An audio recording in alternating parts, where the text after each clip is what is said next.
my daughter was about to start kindergarten, I was worried about her first day in school because she couldn't go to preschool.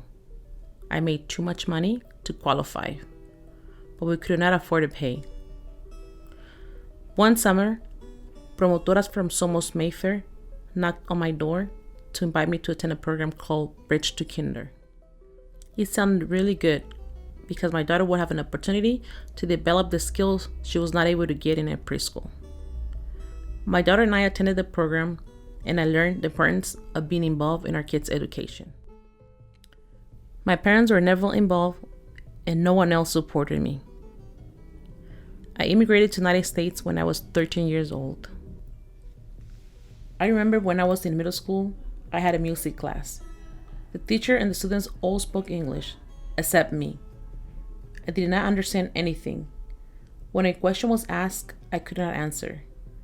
I was so afraid in that class that I stopped going. I would go to the restroom and stay there for 45 minutes. No one ever noticed. No one cared. How could this happen? I wish I could go back and ask, why didn't you care? When I got to high school, my dream was to keep going with my education. I wanted to go to college, but the message that I got from the school and my family was that I could not do it because of my immigration status. I accepted that. My only choice was to find a job and work hard. And I worked really hard. I had 2 jobs since I graduated from high school until I gave birth to my daughter.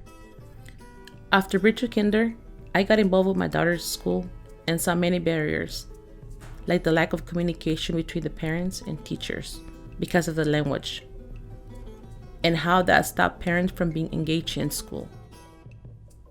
I remember that the teachers will ask me to translate for parents, but they didn't feel comfortable sharing their personal issues. The more I learned about these barriers, the more I realized why my parents were not involved in my education.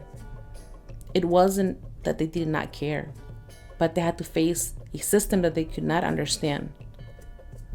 When the local control funding formula was passed at the state level, requiring school districts to involve parents in planning and decision making, I started to organize parents from our district to advocate for our children's education. I wanted to make sure the parents were involved in the process.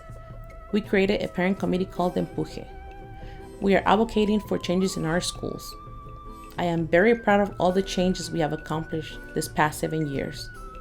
But one of the best things is that we have parents involved and engaged. Together we are building a system that supports our children so they can thrive and have a better life. I think back on the barriers I faced when I was in school. I feel proud that we are breaking them, and I know that we will continue to break them because we, as parents, are the ones that care the most for our children and the children in our community.